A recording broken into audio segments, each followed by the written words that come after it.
नमस्कार, मैं हूं आपके साथ कनिका अरोरा और आप देख रहे हैं एफएम न्यूज बुलेटिन की शुरुआत करते हैं इस वक्त की बड़ी खबरों के साथ। चंपावत चुनाव को लेकर बीजेपी नेताओं ने डेला डाला हुआ है। बीजेपी स्टार प्रचारक चंपावत उपचुनाव के लिए पहुंच चुके हैं। बता दें कि कैबिनेट मंत्री रेखा आर्या, चंदन रामदास प्रचार कर रहे हैं। रेखा आर्या के साथ मदन कौशिक भी कर रहे प्रचार। चंपावत में सीएम धामी के लिए कर रहे हैं चुनाव प्रचार। बता दें कि चंपावत उपचुनाव को लेकर के तैयारियां लगभग शुरू हो चुकी हैं और ऐसे में बात करें तो धामी के लिए चुनाव प्रचार जो है वो किया जा रहा है। बीजेपी स्टार प्रचारक चंपावत उपचुनाव के लिए पहुंच चुके हैं। 31 मई को चंपावत में वोटिंग होनी है और फिलहाल रेखा आर्या के साथ मदन कौशिक भी चुनाव प्रचार में जुटे हुए हैं।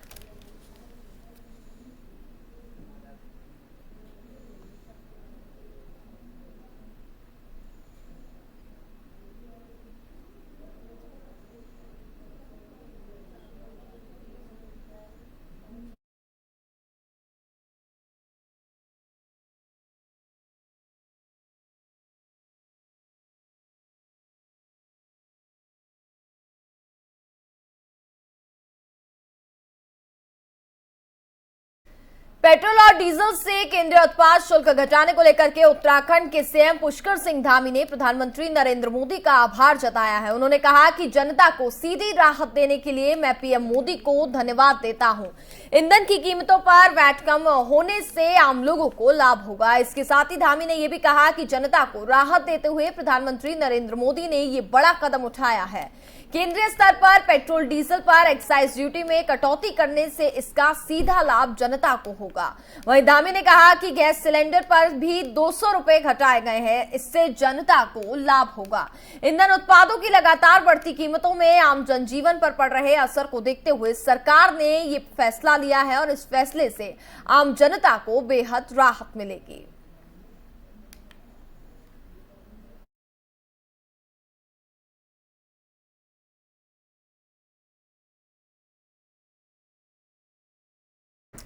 भारतीय सेना का एक जवान पाकिस्तानी महिला जासूस के हनी ट्रैप का शिकार हो गया। वह सोशल मीडिया पर लड़की के साथ चैट करने लगा और भारतीय सेना से जुड़ी महत्वपूर्ण सैन्य सूचनाएं भी लीक करने लग गया। मिलिट्री इंटेलिजेंस के इनपुट्स पर पुलिस इंटेलिजेंस ने इस कार्रवाई को अंजाम दिया है और पकड़ा गया जवान प्रदीप कुमार है। उत्तराखंड के रुड़की जिले का रहने वाला बताया जा रहा है। जांच एजेंसियों ने संयुक्त पूछताछ के बाद उसे गिरफ्तार कर लिया है। आरोपी प्रदीप कुमार के खिलाफ शासकीय गुप्तवाद अधिनियम 1923 के तहत मामला दर्ज किया गया है।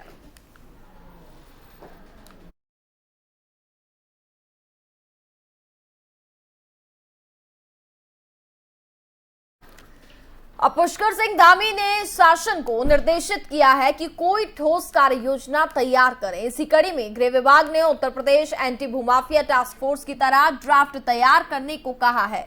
गृह विभाग के आधिकारिक सूत्रों ने इसकी पुष्टि की है। बताया गया है कि टास्क फोर्स बनाने के लिए जल्द काम शुरू होगा। प्रदेश में सरकारी और निजी संपत्तियों पर कब्जे आम है, लेकिन हैरत की बात यह है कि यहाँ कोई भी भूमाफिया नहीं है। जी ये सच है, कहने तो बहुत कुछ होंगे लेकिन सरकारी रिकॉर्ड में किसी का भी नाम नहीं है।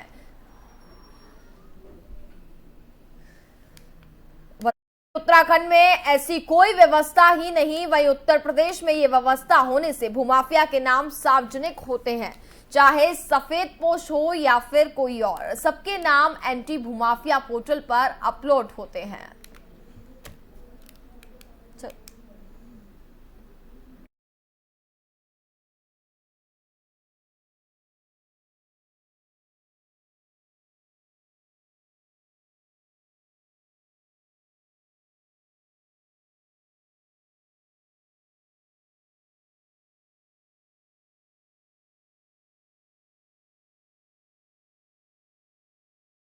माफियाओं पर शिकंजा कसने की तैयारी जो है वो अब तेज हो गई है। सीएम पुष्कर सिंह धामी ने यूपी की राह पर चलने की जो तैयारी है वो कर ली गई है। उत्तर प्रदेश में भी अगर हम बात करें तो भूमाफियाओं के जो हौसले हैं वो काफी तेजी से बुलंद है।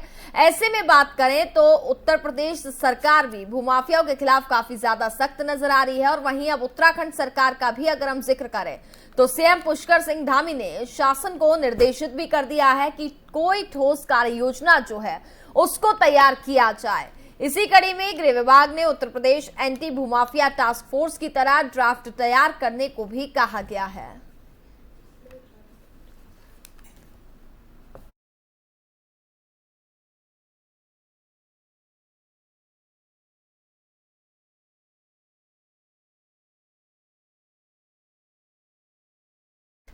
चंपावत उपचुनाव के लिए 31 मई को मतदान होना है। उससे पहले कांग्रेस की उम्मीदवार निर्मला गैतोड़ी ने बीजेपी पर गंभीर आरोप लगाए हैं। उन्होंने बीजेपी कार्यकर्ताओं पर धमकाने और बैनर पोस्टर फाड़ने का भी आरोप लगाया। गैतोड़ी ने बीजेपी पर लोकतंत्र की हत्या करने का आरोप लगाया।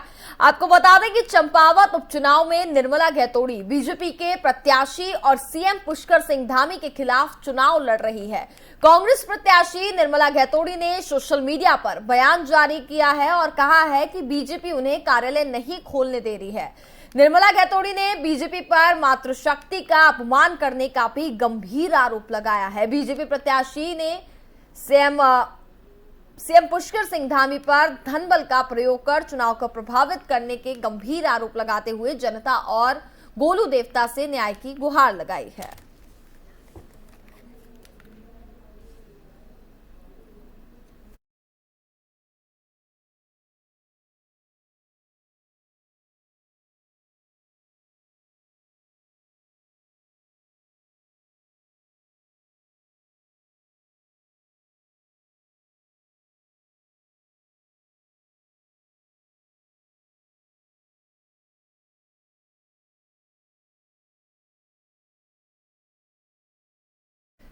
खबरों में आगे बढ़ते हैं। चारधाम यात्रा में 61 तीर्थयात्रियों की मौत हो चुकी है। मृतकों में 2 लोग बताया जा रहा है कि कोरोना पॉजिटिव भी थे। 3 मई से शुरू हुई थी चारधाम यात्रा।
चारधाम यात्रा पर उमड़ी भीड़ को लेकर के फैसला लिया गया है। सभी धामों पर टोकन व्यवस्था शुरू करने की तैयारी की गई है। टोकन के हिसाब से ही यात्री कर पाएंगे अब दर्शन। महोदय जब भ्रमण के लिए गए थे उस समय मुख्य सचिव महोदय द्वारा एक निर्देश दिए गए हैं कि हम लोग उसके लिए यात्रियों के लिए वो सुविधा प्रदान करें। दूसरा ये था कि यात्रियों को अनावश्यक लंबी लंबी लाइनें में कतार में खड़ा रहने की कोई आवश्यकता नहीं है। अगर हम लोग टोकन व्यवस्था इंट्रोड्यूस कर देते हैं तो उसके चलते काफ़ी आसानी से वो उनको दर्शन मिल सकता है। बाकी समय जब उनको दर्शन में क्यू में लगना नहीं है, उस समय वो अगल बगल में अगर जाते हैं घूमते हैं तो स्थानीय भी व्यापार जो है उसको भी बढ़ावा मिलता है और जनरली भी जो है पर्यटकों के लिए, श्रद्धालुओं के लिए एक अच्छा उनका समय भी गुजरता है। तो उसके चलते मुख्य सचिव महोदय द्वारा निर्देश दिए गए हैं कि वहाँ पर टोकन व्यवस्था भी जो है वो तत्काल प्रभाव से लागू कर ली जाए, तो उसकी हम लोग कार्यवाही कर रहे हैं। और मुख्य सचिव महोदय जब भ्रमण के लिए गए थे उस समय मुख्य सचिव महोदय द्वारा एक निर्देश दिए गए हैं। हेमकुंड साहिब और लक्ष्मण मंदिर के श्रद्धालुओं के लिए कपाट खोल दिए गए हैं। हेमकुंड साहिब उच्च हिमालय में 15,225 फीट पर सिखों का सबसे ऊंचा तीर्थ स्थल है। आज सुबह घांगरिया से पंच प्यारों के नेतृत्व में यात्रा हेमकुंड साहिब पहुंची। करीब 9 बजे पंच प्यारों के अगुवाई में गुरु ग्रंथ साहिब को सचखंड गर्भगृह से दरबार साहिब में लाया गया। सेना के बैंड के मधुर ध्वनि के बीच 3,000 से अधिक सिख श्रद्धालुओं की संगत के बीच हेमकुंड साहिब के कपाट खोले गए हैं। तो ये 2 तस्वीरें आप अपनी टीवी स्क्रीन पर देख रहे हैं, जहां काफी ज्यादा भीड़ देखने को मिल रही है। 2 साल बाद बताया जा रहा है कि ये रौनक देखने को अब मिल रही है। चूंकि कोविड काल में भी अगर हम बात करें तो हेमकुंड के कपाट जो थे वो बंद थे और अब 2 साल बाद काफी ज्यादा खुशी का माहौल जो है वो भी श्रद्धालुओं में देखने को मिल रहा है।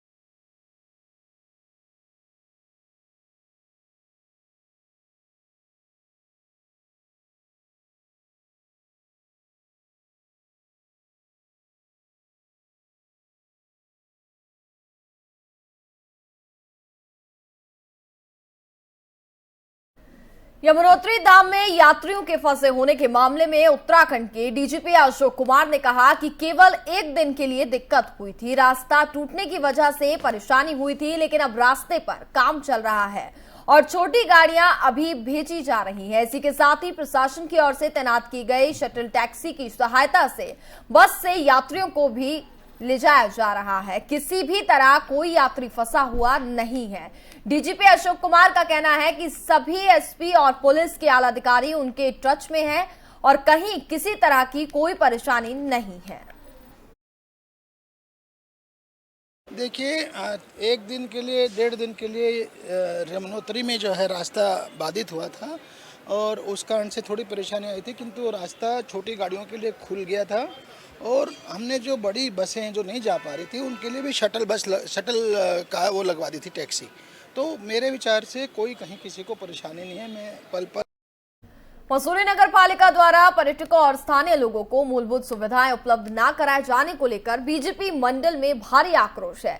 मसूरी के मुख्य चौराहों पर शौचालय की भारी कमी होने के कारण स्थानीय लोगों और पर्यटकों को भारी परेशानियों का सामना करना पड़ रहा है, जिसको लेकर के बीजेपी मंडल अध्यक्ष मोहन पेटवाल द्वारा स्थानीय प्रशासन और नगर पालिका प्रशासन से कई बार आग्रह भी किया जा चुका है कि मसूरी नगर के मुख्य चौराहों पर शौचालयों की व्यवस्था कराई जाए, जिससे कि पर्यटकों को दिक्कत ना हो।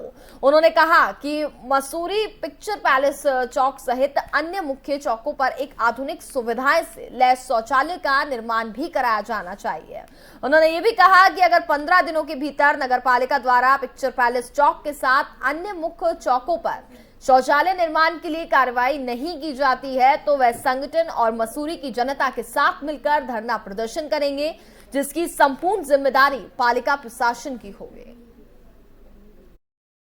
मैंने आज भी इस बात को रखा है कि कई जगह जिस तरह से हमें जो बेसिक फैसिलिटी है टूरिस्ट को वो नगर पालिका नहीं दे पा रही है, तो ये कई बार बोलने के बाद भी जमीनी स्तर पे कोई काम न करना ये दिखाता है कि नगर पालिका का ध्यान इस ओर कहीं नहीं है कि जो पर्यटक आ रहा है उसको क्या दिक्कत हो रही है। मैंने कहा है कि पिक्चर पैलेस पे ऐसा जंक्शन है जहां पर उधर आने वाला टूरिस्ट वहां पर रुकता है और जो विशेषकर महिलाएं हैं उनको जो है अपना जो वॉशरूम वगैरह के लिए लिटरली जो है होटल्स को जो है बैक करना पड़ता है। तो मैंने एसडीएम साहब के माध्यम से इनको नगर पालिका को कहा है कि आप इसको तुरंत इसमें कोई कार्रवाई करें, और यदि नहीं करेंगे तो मैं आपको आज बता दूं कि यदि ये 15 दिन के अंदर कोई नगर पालिका ने कार्रवाई नहीं करी तो मैं नगर पालिका के खिलाफ जो है धरने पे बैठूंगा। लेकिन वहाँ पर जो है स्वास्थ्य, ये जो अपने टॉयलेट की व्यवस्था है वो ठीक होनी चाहिए, क्योंकि मैं भी वहीं पे मेरा ऑफिस है और मैं देखता हूँ कि किस तरह महिलाएं लिटरली बैक करना पड़ता है। वो बेचारी इतने परेशान रहते हैं कि किस होटल में जाएं। हरिद्वार के सिडकुल स्थित पेंटागन मॉल के कैप्टन बार में लगी भीषण आग लगने की सूचना मिलते ही दमकल विभाग की टीम मौके पर मौजूद हुई। दमकल विभाग की 3 गाड़ियों ने आग पर काबू पाया। आग लगने का कारण फिलहाल अभी तक स्पष्ट नहीं हो पाया है। 6:30 बजे हमें सूचना मिली थी एमडी को। मैंने भी संज्ञान लिया था। तुरंत हमारी 3 गाड़ियाँ मूवमेंट हो गई थी और लगभग 1 घंटे में काबू कर लिया गया पूरा। उनका आकलन उनके सीए के द्वारा जो दिया जाएगा उसको देखते हुए बाद में उसका आग लगने के कारण अभी स्पष्ट नहीं हो पाया। उनका डीवीआर जो अंदर लगे थे सीसीटीवी के अंदर उसको मैंने ले लिया है। उसके बाद उसको देख कर लगेगा कि क्या है। उनकी व्यवस्था थी अपनी, अंदर कुछ स्प्रिंकलर भी लगे थे, उन्होंने भी काम करा था अच्छा। क्योंकि मालिक यहाँ पर नहीं था रेस्टोरेंट का, तो उससे थोड़ा डिले हुआ कि ताला नहीं खुल पाया था, जिससे अंदर काफ़ी नुकसान हुआ। ये पूरा सपोर्ट कर रहे हैं मॉल। पहाड़ों की रानी मसूरी में अचानक रविवार को मौसम ने करवट ली है और वहीं मसूरी में हल्की बारिश के साथ ही तापमान में भारी गिरावट भी दर्ज की गई है। वहीं मसूरी का मौसम सुहाना हो गया है और मसूरी में मौजूद पर्यटक मसूरी कुल मौसम का जमकर लुत्फ उठा रहे हैं। आसपास के पर्यटक स्थल धनोटली, कंपेटी फॉल और साथ ही लाल टिब्बा में बारिश होने के बाद मौसम काफी ज्यादा सुहाना हो गया, जिसका लगातार पर्यटक लुत्फ भी उठा रहे हैं। आपको बता दें कि इन दिनों निचले इलाके में भीषण गर्मी पड़ रही है, जिससे बचने के लिए लोगों द्वारा पहाड़ी क्षेत्रों का रुख किया जा रहा है। मसूरी में अचानक बारिश के बाद तापमान में गिरावट के बाद मौसम काफी ठंडा हो गया है। क्या